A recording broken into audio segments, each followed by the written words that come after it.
네, 안녕하세요. 글로벌오토스 원서두입니다. 오늘은 볼보 EX30의 프리뷰 행사에 와 있습니다. 내년 상반기 정도에 국내 출시될 예정이고요. 그 글로벌 시장에서도 뭐 프리뷰 이벤트를 통해서 공개되긴 했지만 내년 초부터에는 이제 글로벌에서 생산이 돼서 고객들에게 인도가 시작될 예정이라고 합니다. 자, 일단 볼보 EX30은 굉장히 매력적인 전기차입니다. 특히나 가격 경쟁력에 있어서 최근에 출시됐던 다른 전기차들보다도 굉장히 유리한 입장에 있고요. 아무래도 이렇게 가격 절감을 할 수 있었던 중요한 이유는 지리그룹에서 볼보의 SEA 플랫폼을 이제 사용하기 때문이에요. 이 플랫폼은 모기업이라고 할 수 있는 지리그룹의 전기차, 그리고 지리그룹 산하의 여러 브랜드들의 전기차에도 사용되고 있는 플랫폼, 전기차 전용 플랫폼이기도 합니다. 소형 컴팩트 전기 SUV를 대상으로 하고 있는 플랫폼이기 때문에 크기는 EX30이 같은 플랫폼을 사용하는 차량 중에서는 그래도 가장 작은 크기이긴 합니다. 하지만 또 실제로 마주하니까 4인 가족 또는 성인 5인이 최대 탑승할 수 있는 크기의 전기 SUV라는 생각이 들고요. 일단 외관에서 봤을 때 기존의 볼보가 보여주고 있던 스타일리시한 디자인들, 이런 것들이 좀 많이 반영됐고, 전반적으로 차량의 크기라든지 디자인에서 굉장히 좀 다부진 모습, 이런 것들이 좀 강조되고 있다는 생각이 듭니다. 자, 차량이 지금 돌고 있는 이러한 차량을 좀 보여드리면서 소개를 하고 있는데요. 일단 차량의 후면부의 디자인이 그 위쪽에 보시면 이 세로 형태의 이런 리어램프 형태도 볼 수 있는데, 이런 것들은 기존에 볼보에서도 많이 보여줬던 디자인 특징이기도 하죠. 그리고 볼보 C40 리차지라든지 XC40 리차지에서 봤던 이런 후면부 디자인, 이런 부분들이 이제 폴스타 브랜드에서도 상당히 익숙한 디자인이기도 합니다. 이러한 디자인들이 적용되고 있고요. 아래쪽에 범퍼에는 살짝 빗살 무늬 같은 것들이 이렇게 더해져 있는 것도, 또 몰딩 아래쪽에 이 차량 하부에도 이러한 것들이 적용되어 있는 거 볼 수가 있습니다. 위쪽에 2열의 글라스는 좀 작은 크기이죠. 여러 가지 리뷰를 통해서도 봤겠지만 2열 공간이 그렇게 넉넉한 차량은 아닙니다. 자, 그리고 앞에 전면부에 보면은 토르의 망치를 형성한 이러한 디자인들도, 헤드램프 디자인들도 EX30에는 상당히 디지털화된 모습, 이런 것들도 보고 있죠. 픽셀 형태로 구성된 LED 램프로 구성되고 있고요. 전면부 범퍼는 전기차답게 이제 막혀있는 형태로 되어 있습니다. 휠 사이즈는 이제 20인치 휠이 지금 이 차량은 적용되어 있는데요. 18인치, 19인치, 20인치 세 가지 휠을 선택을 할 수가 있게 됩니다. 일단 지금 보여드리는 이 모습, 이 차량은 가장 초기에 생산된 차량이기 때문에 국내 시장에서 본격적으로 출시될 때 차량과는 좀 차이가 있을 수도 있다는 점 보시면 되겠고요. 또 충전구는 이제 차량의 왼쪽 뒤쪽에 마련이 되고 있습니다. 자, 그리고 이 위쪽에 보면은 이 루프 쪽에 이 검은색 루프 색상이 마련되어 있는 것도 볼 수 있는데, 이제 EX30이라는 로고가 이 위쪽에 이제 적용된 것도 좀 눈에 띄는 소소한 디자인 특징이라고 보여주고요. 많은 분들이 최근에 이제 국내 시장에서도 볼보라든지 폴스타 차량들이 굉장히 인기를 얻고 있는데, 여러 가지 면에서 이 디자인적인 측면에서도 굉장히 좀 좋은 평가를 받고 있는 차량, 그리고 그러한 디자인의 흐름은 EX30에서도 그대로 좀 이어오고 있습니다. 자, 이제 또 전시장 한쪽에 마련된 차량도 보고 있는데요. 프렁크 공간이 따로 있습니다. 앞쪽에 보시면 작은 프렁크 공간이 있고요. 이쪽에는 충전을 위한 케이블이라든지 이런 것들 보관할 수가 있고요. 프렁크 공간이 그렇게 크진 않습니다. 크기만 봐도 아이오닉 한 20m 정도 되는 크기보다도 훨씬 좀 작은 크기라고 보여지고요. 좀 더 가까이서 전면부 헤드램프를 보니까 이 디자인이 확실히 좀 눈에 띄는 모습도 보여지고 있습니다. 자, 앞쪽에 이제 실내 공간도 보고 있는데, 실내 공간이 정말 좀 깔끔한 형태죠. 딱 테슬라의 모델 3 차량을 좀 떠오르게 하는 이러한 구성이기도 한데, 실제로 조작하는 형태도 가운데 디스플레이를 통해서 거의 대부분의 기능들을 모두 이 디스플레이 안에 통합시켜 놨습니다. 물리 버튼들이 따로 그렇게 많이 보이진 않죠. 도어의 글라스를 여는 요 버튼도 요 앞쪽에 있고요. 뒤쪽에 유리창을 더 닫을 때는 요 리어 버튼을 한번 누르고 이제 버튼을 눌러서 이 뒤쪽에 글라스도 닫게 됩니다. 이런 것들을 통해서 버튼 수도 또 줄일 수 있었고, 배선이라든지 이런 것도 좀 간결하게 할 수가 있었겠죠. 그리고 송풍구의 디자인도 이런 핀 형태가 돌출되어 있는 형태이고, 따로 이 위쪽이나 아래쪽에 송풍구가 따로 있지는 않습니다. 그냥 이러한 송풍구를 통해서 위아래 방향 조절도 하게 되고요. 그리고 앞쪽에는 그냥 대시보드가 아니라 사운드바가 그냥 적용이 되어 있는데요. 차량의 이 도어 쪽에 스피커가 따로 없습니다. 보시는 것처럼 스피커 없이 이 배선의 최소한 이 내부 구조를 위해서 이쪽에도 스피커를 마련하지 않았다고 하는데요. 그래서 이 사운드바만으로 차량 내부의 오디오 사운드를 이제 들을 수 있게 되는 겁니다. 자, 말씀드렸던 것처럼 이제 앞쪽에 물리 버튼도 줄어들고 이 도어의 배선도 좀 많이 크게 줄였는데, 이러한 것들이 차량의 원가 절감을 위한 조치라고 볼 수가 있겠습니다. 최근에 전기차 시장의 흐름을 보면요, 전반적인 판매가 이제 상승세가 한풀 꺾인 것을 좀 볼 수가 있는데요, 가격 경쟁력 확보를 통해서 좀 해결하려고 하고 있습니다. 그래서 이렇게 전기차 전용 플랫폼뿐만 아니라 원가 절감, 기본적인 생산을 위한 원가 절감도 적극적으로 좀 반영되고 있는데요. 현대차 같은 경우도 하이퍼캐스트라든지 테슬라의 기가캐스트 같이 생산 원가를 줄이기 위한 방법, 그리고 차량을 제작할 때 있어서 조금이라도 좀 돈을 줄이기 위한 이러한 노력들이 더해진 것을 이제 요즘 자동차 산업, 전기차 산업의 트렌드라고 볼 수가 있겠고요.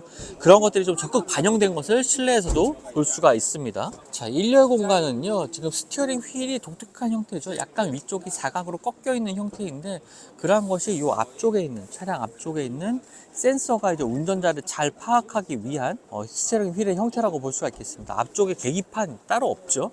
모든 그 정보는 이제 가운데 있는 이 디스플레이를 통해서 확인을 할 수가 있게 되는 거고요.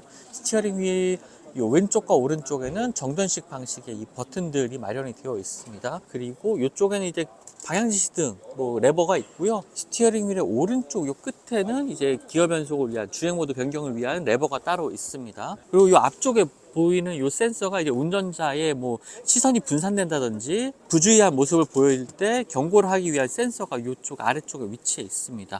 시트는 지금 요 시트를 이제 데님 소재를 재활용한 시트 구성이라고 하는데요. 실내 소재의 구성도 여러 가지로 조금 선택을 할 수가 있습니다.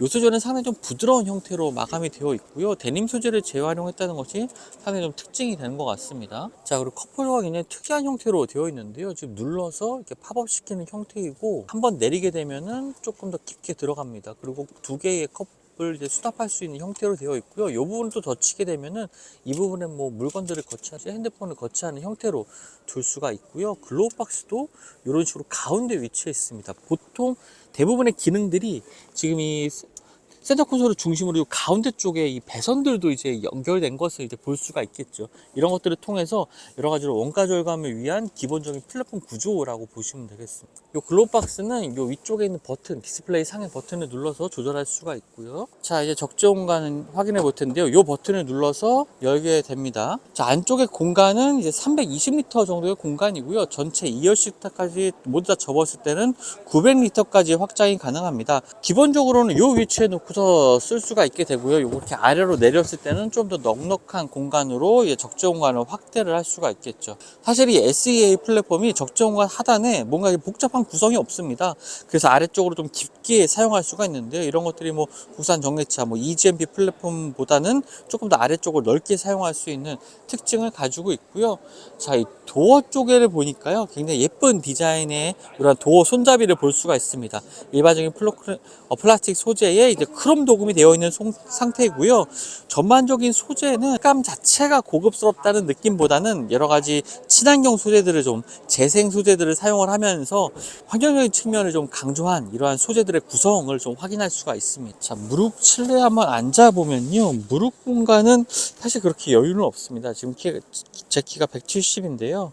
무릎 공간이 좀 빠듯하고 발을 놓는 공간도 그렇게 넓지 않습니다. 하지만 헤드룸 공간에 있어서는 어느 정도 여유를 가지고 있고요. 3명이 앉을 수 있는 시트 구성이긴 하지만 성인 2명이 앉으면 적당한 정도의 실내 공간을 확보를 하고 있습니다. SUV 스타일이기 때문에 그래도 헤드룸 공간에서는 다소 좀 여유가 있다는 것을 좀 볼 수가 있겠고요. 앞쪽에서는 버튼을 눌러서 이제 2열 글라스를 열게 되어 있었는데, 2열에서는 이 버튼들을 눌러서 이제 글라스를 열 수가 있습니다. 그리고 물건을 수납하는 공간도 이러한 트레이가 마련이 되어 있네요.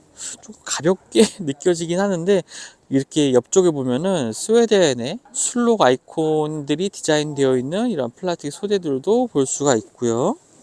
요 트레이를 빼고서 그냥 요 아래쪽에 수납 공간으로 사용을 해도 크게 문제는 없을 것 같습니다. 자, 다시 한번 1열 공간을 보고 있는데요. 전체적인 굉장히 깔끔한 이러한 실내 구성 이런 것들을 좀 보여주고 있죠. 물리 버튼의 수를 혁신적으로 줄이면서 모든 기능들을 인포테인먼트 시스템에 통합하는 것, 복잡한 차량 구성을 갖지 않게 되면서 이제 원가 절감을 할 수 있는 이러한 요소들이라고 볼 수가 있겠습니다. 자, 또 다른 실내 구성을 보고 있는데요. 자, 앰비언트 라이트는 요 아래쪽으로 보여지게 됩니다. 요 앰비언트 라이트들이 나오고 있고, 요 소재는 70%의 재생 플라스틱 소재, 그리고 30%의 울 소재로 마감이 된 이런 시트 구성을 보고 있는데요. 회색 컬러고 실내 구성에 있어서는 이 컬러가 가장 좀 예쁘다는 생각이 들기도 하네요. 그런데 이 시트 소재가 조금 거친 편입니다. 아까 뭐 다른 데님 소재라든지 이런 것들보다도 시트 소재가 조금 거칠다는 느낌이 들기 때문에 아마 맨살에 접촉이 많이 되는 뭐 여름에는 조금 덥다 아니면 좀 까칠하다 라는 느낌도 들 것 같아요. 뭐 통풍 시트는 EX30에는 적용이 되지 않습니다. 열선 시트만 적용이 되고 있고요. 자, 그리고 아까 보여드렸던 컵홀더 부분에 이 아래쪽에 소재가 이제 밝은 색으로 되어 있는데 안에 들어있는 작은 물품들을 확인하기 좋게 좀 밝은 색상으로 처리가 된 것 같습니다. 이 위쪽도 직물 소재 느낌이 나는 이러한 플라스틱 소재들로 마감이 되어 있고요. 도어에 보면 사이드 미러를 조정하는 버튼이 따로 없죠. 사이드 미러 역시 테슬라처럼 인포테인먼트 시스템 안에서 이제 버튼을 통해서 접게 됩니다. 스티어링 휠의 이 오른쪽에 있는 버튼을 눌러서 사이드 미러를 접게 되고요. 이것뿐만 아니라 말씀드렸던 것처럼 글로박스라든지 거의 대부분의 기능들이 이 안쪽에 포함이 되어 있습니다.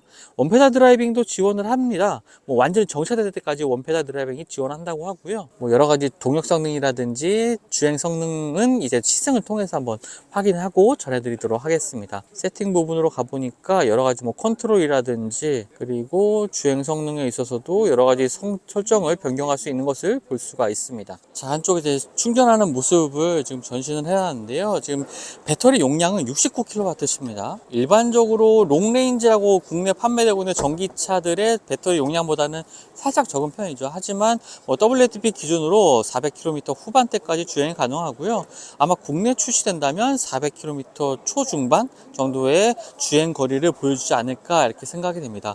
배터리는 이제 NCM 배터리가 탑재가 됩니다. 아까 프레젠테이션에는 그 NMC 배터리라고 표기를 하던데 NCM이나 NMC나 모두 다 같은 표현입니다. 그냥 같은 배터리라고 생각하시면 되고요. 이 배터리가 차량의 하부에 이제 당연히 위치하게 되고요. 출력은 200kWh, 그러니까 환산을 해보면 한 268마력 정도의 출력을 발휘하는 이 전기 모터를 탑재를 하고 있습니다. 5초를 조금 넘어가는 이 0에서부터 100km까지의 가속 시간을 가지고 있는 차량인데요.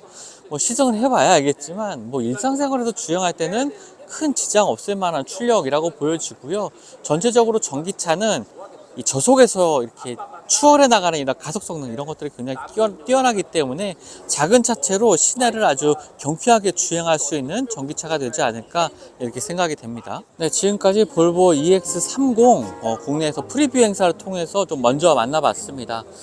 사실 여러 가지 살펴보다 보니까 요즘에 이 전기차 시장에서 여러 가지 해법을 찾고 있는 자동차 회사들의 좀 고민이 많이 묻어나는 차량이 아닌가 이렇게 생각이 되는데요. 기본적으로 EX30은 이 저렴한 가격에 전기차를 선보이기 위한 볼보의 노력이 더해진 차량입니다. 차량의 가격이 국내 시장에서는 지금 올해의 보조금을 기준으로 한다면 4,900만 원에도 차량을 구매할 수 있는 굉장히 경쟁력 있는 가격을 좀 보여주고 있는데요. 물론 엔트리 모델은 더 저렴하게도 구입이 가능하다고 합니다. 오늘 28일부터 이제 사전 계약이 시작이 되면서 시장의 반응을 좀 먼저 보고 있는데요. 굉장히 좀 경쟁력 있는 가격으로 국내 시장에 좀 출시가 돼서 많은 분들이 좀 관심 있게 지켜보고 계실 것 같습니다. 국내 시장에서는 1년에 한 2,000대 판매를 목표를 하고 있다고 발표를 했지만 지금 이 차량의 성능이라든지 뭐 실내 구성 이런 것들을 보면은 그 이상도 좀 노려봐도 좋지 않을까라고 싶을 정도로 좋은 상품성을 갖춘 차량이라고 생각이 됩니다. 물론 EX30이 뭐 최고의 전기차라는 표현을 하긴 좀 어려울 것 같습니다. 여러 부분에서 생산 단가, 원가 절감을 위한 여러 가지 좀 노력들이 더해져 있다는 것이 차량 곳곳에서 확인할 수가 있거든요. 실내 뭐 버튼의 구성이라든지 단순화된 실내 구성 이런 것들을 보면 이런 것들 이제 원가 절감의 흔적들을 여러 곳에서 확인할 수가 있는데, 보통 원가 절감이 더해진 차량들을 보면은 실내 구성에서 고급감을 느끼기 어렵다는 것이 일반적인 평가였는데, 지금 EX30은 이렇게 절감한 비용을 이렇게 실내 구성의 고급감에 좀 더 투자를 한 것이 아닌가라고 생각이 될 정도로 그냥 고급스러운 모습을 좀 보여줬습니다. 작은 차지만 스웨디시 감성이 정말 충분히 묻어나는 차량이 아닌가 이렇게 생각이 되고요. 올해 출시된 전기차 가운데 조금 관심 있게 지켜봐야 될, 가장 주목할 만한 전기차가 아닌가 생각이 됩니다. 유럽 올해차에도 지금 후보로 선정이 됐다고 하는 만큼 글로벌 시장에서의 반응도 좋은데요. 좀 최대한 빨리 좀 시승 행사가 진행이 돼서 주행 성능까지도 함께 전해드릴 수 있었으면 좋겠네요. 지금까지 글로벌 오토뉴스 원선웅이었고요. 저는 다음 영상 통해서 만나 뵙도록 하겠습니다. 감사합니다.